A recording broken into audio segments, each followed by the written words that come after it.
나눌 말씀은 시편 27편 1절부터 4절까지의 말씀을 함께 나눌 텐데요. 우리 자리에 일어나셔서 한 목소리로 같이 읽도록 하겠습니다. 시편 27편 1절부터 4절까지 우리 1절부터 같이 한 목소리로 같이 읽겠습니다. 여호와는 나의 빛이요 나의 구원이시니 내가 누구를 두려워하리요. 여호와는 내 생명의 능력이시니 내가 누구를 무서워하리요. 악인들이 내 살을 먹으려고 내게 왔으나 나의 대적들 나의 원수들인 그들은 실족하여 넘어졌도다. 군대가 나를 대적하여 진칠지라도 내 마음이 두렵지 아니하며 전쟁이 일어나 나를 치려 할지라도 나는 여전히 태연하리로다. 내가 여호와께 바라는 한 가지 그것을 구하리니 곧 내가 내 평생에 여호와의 집에 살면서 여호와의 아름다움을 바라보며 그의 성전에서 사모하는 그것이라. 아멘. 자리에 앉아주시기 바랍니다. 제가 한 번 더 기도하겠습니다. 하나님, 이 시간 살아계신 하나님의 말씀을 듣기를 원합니다. 부족한 종의 모습을 감춰주시고 오직 살아계신 하나님의 말씀이 선포되어질 때 그 말씀이 우리 가운데 살아 움직여서 우리를 변화시켜 이 땅에서 하나님의 자녀들로 살아가는 데 힘을 얻는 시간 되게 하여 주시옵소서. 감사하며 예수님의 이름으로 기도하옵나이다. 아멘. 우리 인간은 세상에서 살아갑니다. 세상에서 살아간다라고 하는 그 말은 세상에서 정해진 어떤 규칙이나 룰을 혹은 문화 안에서 다양한 사람들과 함께 살아갑니다. 하지만 그런 다양한 사람들과 함께 다양한 어떤 모습 속에서 문화 속에서 살아가지만 그러나 모든 사람이 원하는 것이 있습니다. 그것은 바로 성공입니다. 우리가 소위 입신양명이라고 이야기를 하죠. 사람이면 누구나 출세해서 자신의 이름을 세상에 떨치기를 원합니다. 그것이 정말 많은 사람들에게 떨치든 아니면 정말 작게나마 내 가족들이 나를 기억해서 살아가든 사람은 이 땅에 태어나면 자신의 이름을 알리는 것을 원하는 거죠. 이것을 잘 알려주는 시조가 하나 있습니다. 조선 숙종 때 가객 김유기가 지은 장부로 삼겨나서라고 하는 시조입니다. 장부로 삼겨나서, 장부로 태어나서라고 하는 의미인데요. 제가 읽어드리면 장부로 삼겨나서 입신양명 못할지면 차라리 떨치고 일 없이 늙으리라. 이 밖에 녹록한 영유에 거리낄 줄 이시랴. 아주 짤막한 시조인데 이 시조는 어떤 의미냐면 내가 떳떳한 사나이로 태어나서 출세의 이름을 세상에 떠칠지 못할 것 같으면 차라리 다 털어버리고 자연으로 들어가서 야인으로 늙겠다. 이 밖에 보잘것없는 부귀영화에 거리낄 것 있겠는가 라고 하는 의미의 시조입니다. 쉽게 말해서 내가 세상 산의 제형으로 태어나서 사람으로 태어나서 세상의 이름을 드날리지 못할 바에는 차라리 모든 것을 다 버리고 어느 한 군데에 얽매이지 않고 유유자적하며 살겠다라고 하는 것입니다. 우리가 입신양면을 강조한 것으로 볼 수도 있는 시이기도 하지만 또 반대로 입신양면의 모든 것을 버리고 초월한 그냥 자연인처럼 살겠다라고 하는 시를 나타내는 시조이죠. 이처럼 사람은 끊임없이 입신양명을 추구합니다. 부와 명예, 권력, 장수. 그런 것을 못 얻을 바에는 아예 포기하며 살아가는 사람들도 있습니다. 물론 그것을 포기라고 말하지 않고 나는 다 내려놨다라고 하는 표현으로 살아가죠. 하지만 어느 누구나 어느 인간들 일전정 기본적인 인간의 욕망, 내가 이 세상에서 잘 살고자 하는 것, 자신의 이름을 날리고자 하는 것은 누구나 가지고 있는 기본적인 욕망입니다. 실은 하나님을 믿는 우리라 할지라도 이것에서 벗어나지 못합니다. 그러다 보니까 우리가 하나님을 믿고 하나님께 기도하며 하나님께 구하는 것들을 보면 어떤 것들을 구합니까? 이 세상에서 이름을 날리게 해주시든, 즉 성공하게 해주시든 아니면 이 땅에서 편안하게 살게 해주시든 양자간에 하나님 앞에 달라고 우리는 기도하며 살아갑니다. 근데 우리가 편안하게 살고자 하는 것을 구한다 한들 그것이 우리가 입신양명과 무엇이 다를 게 있겠습니까? 내가 이 땅에 살아가면서 하나님의 믿음을 통해서 그저 편안하게 아무 문제 없이 살아가겠다라고 한들 그것이 우리의 성공과 무엇이 다를 바가 있겠습니까? 우리가 이 세상에 살아가면서 세상의 성공을 원하든 아니면 편안한 삶을 원하든 우리 삶을 돌아보면 그것이 우리 원대로 되던가요? 내가 성공한다 그래서 모든 사람이 성공하고 내가 편하게 살겠다 다 내려놓겠다 해서 다 내려놔지던가요? 결코 그렇지 않습니다. 아무리 내가 뜻을 세우고 내가 그 뜻을 이루기 위해 노력한다 할지라도 우리의 삶은 우리가 원하는 대로 흘러만 가지는 않습니다. 반대로 내가 부귀영화를 다 내려놓고 정말 유유자적하며 살고 싶다 할지라도 결코 그 삶 또한 우리의 원대로 되지는 않는다는 것을 우리의 삶의 경험을 통해 우리는 잘 알고 있죠. 왜 그럴까요? 우리의 노력이 부족해서입니까? 아니면 우리의 열정이 부족해서 있을까요? 정말 우리의 지혜가 부족해서 내가 아는 것이 없어서 나의 인생이 내가 원하는 대로 흘러가지 않는 것일까요? 물론 때로는 우리의 노력이 조금 부족하고 우리의 힘이 지혜가 부족해서 우리가 원하는 대로 가지 않을지도 모르겠습니다. 하지만 근본적으로 접근해 볼 때 이 세상은 절대 인간의 의지대로 흘러갈 수 없다라고 하는 사실입니다. 우리의 과거의 역사를 보면 마치 인간의 의지처럼 우리가 원하는 대로 흘러왔던 것처럼 보여지지만 그러나 역사를 잘 들여다보면 그 역사 가운데 존재했던 사람들과 그 역사 가운데 지금까지 존재했던 이 자연 만물을 보면 결코 인간의 어떤 의도대로 흘러갈 수 없다라는 것을 우리는 너무나 잘 알고 있습니다. 특별히 나라고 하는 한 사람, 우리 모두 나라고 하는 그 한 사람의 인생을 설계하고 그 삶 가운데서 생명을 지키고 그 삶에 부여된 목적을 가지고 살아가는 것을 돌아볼 때 결코 그것은 인간 스스로 절대 혼자 할 수 없다라는 것을 우리는 깨닫게 되죠. 역사를 보면 세상은 많은 발전을 이루었습니다. 그만큼 인간의 가치와 행복 지수 또한 높아졌습니다. 하지만 정말 그것만인가요? 반대로 역사 가운데 많은 발전 때문에 지구온난화 같은 큰 문제가 우리 앞에 놓여 있습니다. 그로 인해 많은 자연재해가 발생하죠. 또 세상이 발전하지만 여전히 빈부의 격차는 심해지며 많은 사람들이 자신의 가치와 행복 지수 또한 낮아지는 것을 보게 되죠.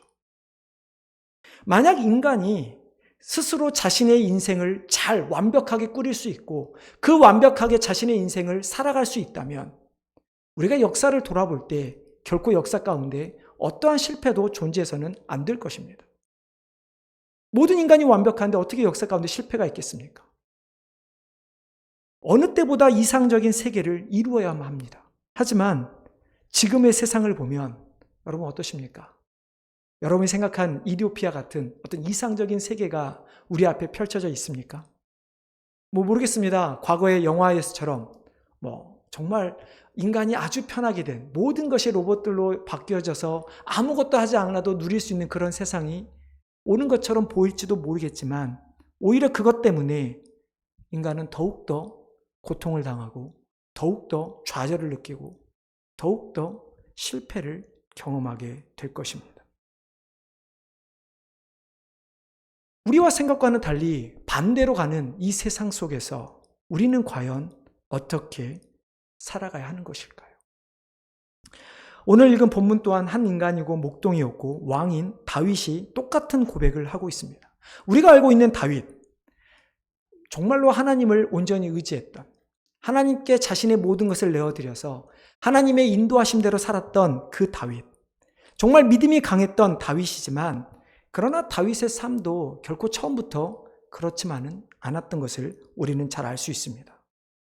그가 얼마나 그의 삶이 힘들었으면 시편의 많은 시들 가운데 우리가 소위 말하는 비탄의 시, 즉 슬픔, 고난과 어려움 속에서 정말 자신이 느꼈던 어려움과 슬픔을 기록했던 시들이 있습니다. 오늘 이 다윗의 시도 우리 소위 말하는 비탄의 시 중에 하나입니다. 근데 보통 비탄의 시 하면 어떤 형태 공통점이 있냐면 먼저 자신이 처한 고난을 노래합니다. 하나님, 내가 지금 이렇게 어려운 상황에 처해 있습니다. 그러면서 자신이 그 고난 속에서 아무것도 할 수 없음을 고백하며 궁극적으로 하나님을 바라보는 그런 형태들을 이루고 있습니다. 하지만 오늘 본문은 비탄시 중에서도 좀 다른 형태를 취합니다. 다윗이 먼저 고백하는 것은 자신의 어려움이 아니라 하나님에 대한 고백을 하고 있습니다.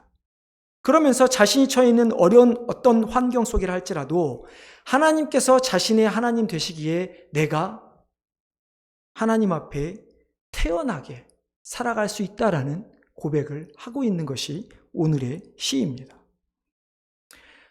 이런 형태의 시는 다윗의 젊었을 때 다윗의 모습에서는 찾아보기 힘든 모습입니다. 아무래도 젊었을 때, 아직 경험이 미천했을 때, 아직 하나님의 인도하심을 완전히 경험하지 못했을 때 다윗도 여전히 우리와 같이 사람을 원망하며 하나님 앞에 불평했던 모습들을 볼 수 있습니다. 하지만 이제 어느 정도 자신의 나이가 찼고 자신의 삶에서 하나님의 인도하심을 끊임없이 경험했던 다윗의 고백, 여전히 어려움 속에 있지만, 그래서 지금도 그런 슬픔의 시를 짓고 있지만, 그러나 그 시 속에서 슬픔이 아닌 오히려 기쁨과 승리의 모습을 발견할 수 있게 되죠. 특별히 자신의 하나님께서 자신을 인도하신, 자신의 하나님께서 자신을 인도하신 하나님 되심을 다윗은 노래하고 있는 것입니다. 마치 자신의 삶 속에서 달관한 사람처럼 어떤 신앙으로 볼 때 완숙의 경지에 이른 그런 모습을 우리에게 보여주고 있죠. 그런 다윗이 고백한 하나님은 어떤 분이신가? 1절에 보면 다윗은 여호와는 나의 빛이요 나의 구원이시요 내가 누구를 두려워? 여호와는 내 생명의 능력이시다라고 고백합니다.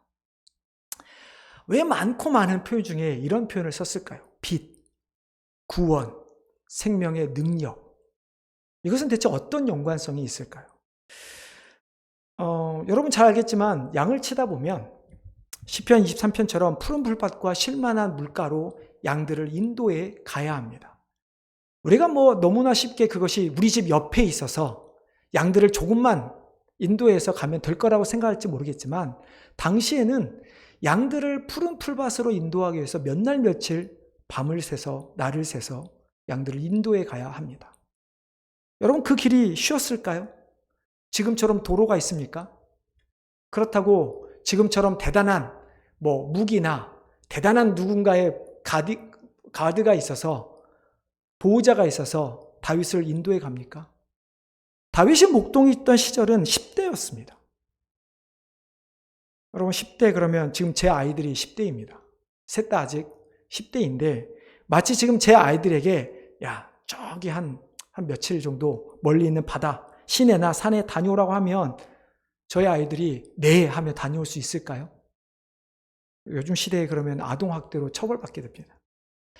여러분 우리의 아이들이, 정말 어린 아이들이 부모를 떠나 몇 날 며칠을 양을 끌고 가서 하는 것이 정말 쉬웠을까? 여러분 전쟁을 한번 생각해 보십시오. 오늘 물론 다윗이 자신의 전쟁 가운데서도 자신이 태어나다라는 고백을 하지만, 그러나 다윗이 했던 모든 전쟁들 앞에 과연 그가 태어날 수 있었을까요? 여러분 골리앗 앞에 섰던 다윗이 정말 쉬워 보이십니까? 거대한 칼과 거대한 창과 방패를 들은 골리앗 앞에 고작 물매와 물맷돌을 들고 섰던 다윗의 모습이 여러분 상상이 되십니까? 마치 지금으로 따지면 기관총을 들고 싸우고자 하는 병사 앞에 막대기 하나 들고 싸우는 것입니다. 여러분 그게 정말 가능하다고 생각하십니까? 자신이 왕으로 섬겼던 사울과 그의 수많은 군사들이 다윗을 죽이려고 쫓아오는 그때에 동굴에 숨었던 다윗의 심정은 어떠했겠습니까? 조마조마하지 않을까요? 이거 걸리면 죽을 텐데, 나 맞아 죽을 텐데, 잡혀 죽을 텐데. 아무것도 보이지 않는 그 깜깜한 그 동굴 속에서 다윗의 모습은, 다윗의 심정은 어떠했을까요? 여러분 동굴에 가보신 적이 있나요? 뭐 여기 버지니아만 루레이 동굴이라고 있죠. 뭐 지금이야 잘 다져놓고 불빛이 있어서 어둠을 잘 모르고 지나가지만 여러분 정말 빛 한 점 들어오지 않는 그 동굴 속을 여러분 들어간다고 생각해 보십시오. 그렇게 들어가는데 마치 그 틈 사이로 한 줄기 빛이 들어왔을 때 여러분 어떤 기분이 드시겠습니까? 아, 이제 살았구나.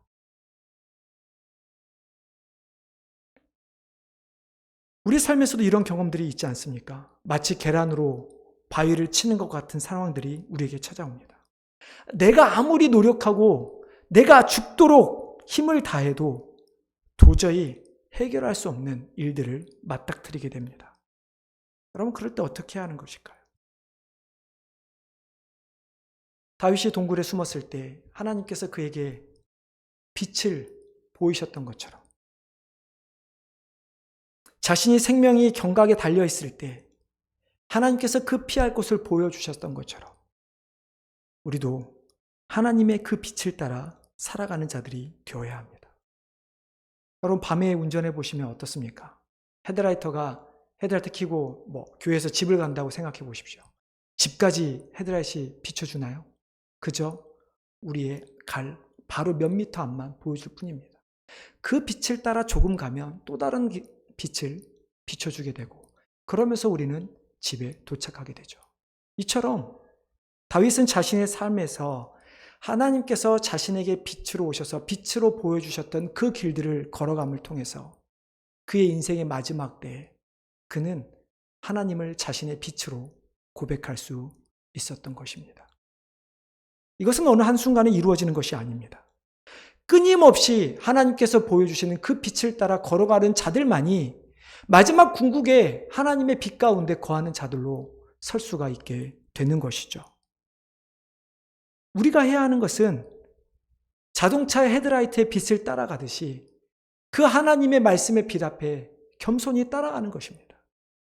더 많은 것을 우리가 마지막 최종 목적지를 정해놓고 그것을 보면서 가는 것이 아니라 물론 최종 목적지는 있죠. 천국이라고 하는 하나님 나라는 최종 목적지가 있지만 그러나 그 길을 어두움에 가려져 있는 그 길, 베일에 쌓여 있는 그 길을 우리는 말씀의 빛 앞에 조금씩 나 자신을 내어드리며 하나님을 믿으며 가는 것입니다.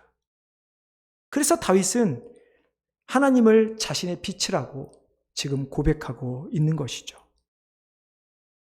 여러분 그 빛을 따라가면 무엇을 만나게 됩니까? 구원을 얻게 됩니다. 자신의 생명을 다시 한번 얻게 되는 일들이 벌어지게 되는 것이죠.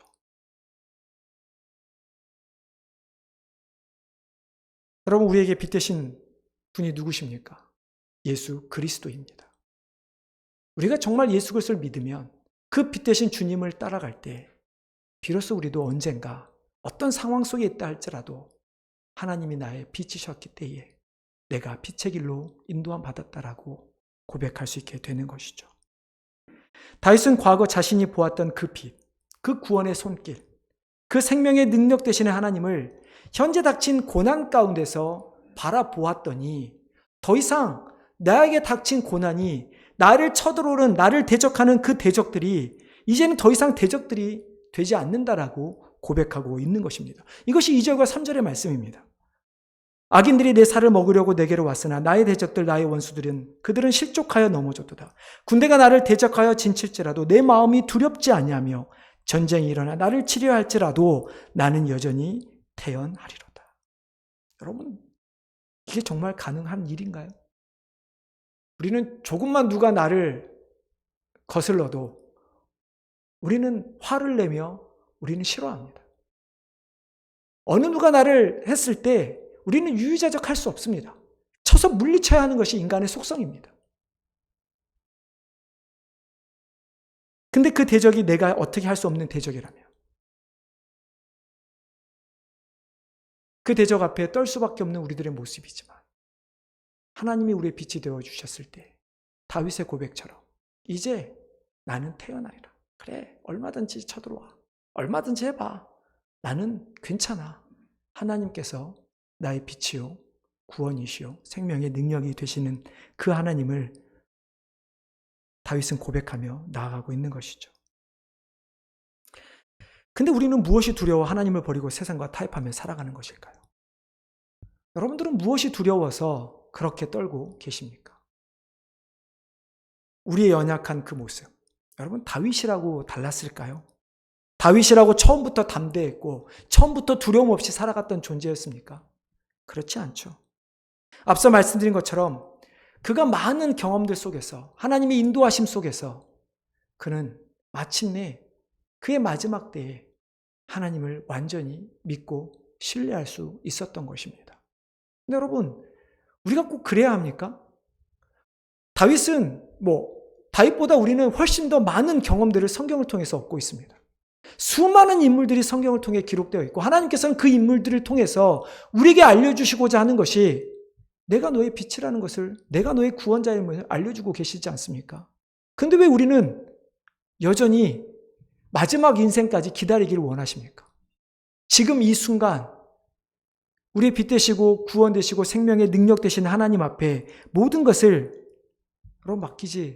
맡길 수 없는 것일까요?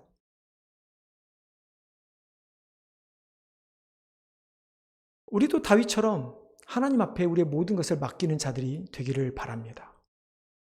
그래서 하나님께서 우리에게 주시는 그 놀라운 은혜들을 경험하는 성도들이 되시기를 바랍니다. 하나님께서 이러한 확고한 믿음을 주셨을 때 다윗이 고백한 것이 한 가지 있습니다. 우리 4절 말씀 다시 한번 같이 읽어보도록 하겠습니다. 4절입니다. 같이 읽겠습니다. 내가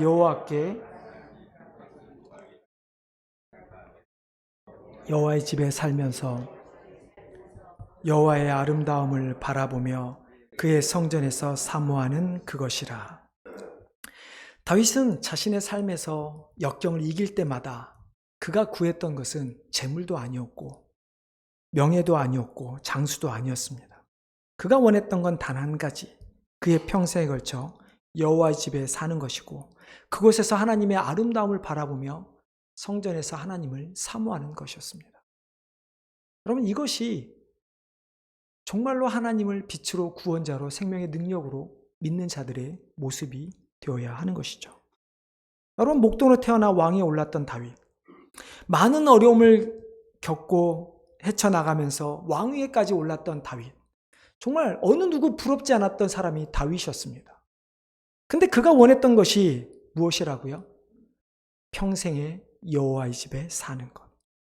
여러분, 여호와 집에 산다고 해서 제사장들처럼 평생 성막에 성전에 거하면서 하나님께 제사를 드리는 것인가요? 그렇지 않죠. 하나님의 성전에 거하면서 끊임없이 하나님을 찬양하고 하나님을 경배하는 것, 하나님과 영적으로 매일매일 교제하는 것, 그것이 다윗이 원했던 여호와의 집에 사는 것이었습니다. 하나님께서 사는 곳에, 계신 곳에 나도 함께 하겠다라고 하는 고백이죠. 하나님의 아름다움을 바라보는 것은 어떤 것입니까? 아름다움이라고 하는 이 단어는 히브리어로 토브라고 하는 단어입니다. 토브라고 하는 단어는 좋은, 선한, 아름다운이라는 의미를 가지고 있는데요. 이 단어는 두 가지 다 의미를 갖고 있습니다. 외적으로 아름다운 모습을 가진 사람을 뜻하기도 합니다. 하지만 외적인 아름다움뿐만 아니라 영적인 아름다움을 뜻하기도 합니다. 그러면 하나님의 아름다움이라고 했을 때 어떤 의미가 되는가? 그것은 하나님께 우리가 흠모할 만한 하나님의 품성, 하나님께서 우리를 사랑하시고 우리에게 은혜를 베푸시는 그 하나님의 인자하심과 그 하나님의 공의로우심을 나타내는 단어가 바로 이 여호와의 아름다움입니다. 세상에서 말하는 아름다움은 변합니다. 하지만 하나님의 아름다움은 변하지 않습니다. 하나님의 공의, 하나님의 사랑 절대로 변하지 않습니다. 그렇기 때문에 하나님은 우리에게 예수 그리스도를 보내주신 것입니다.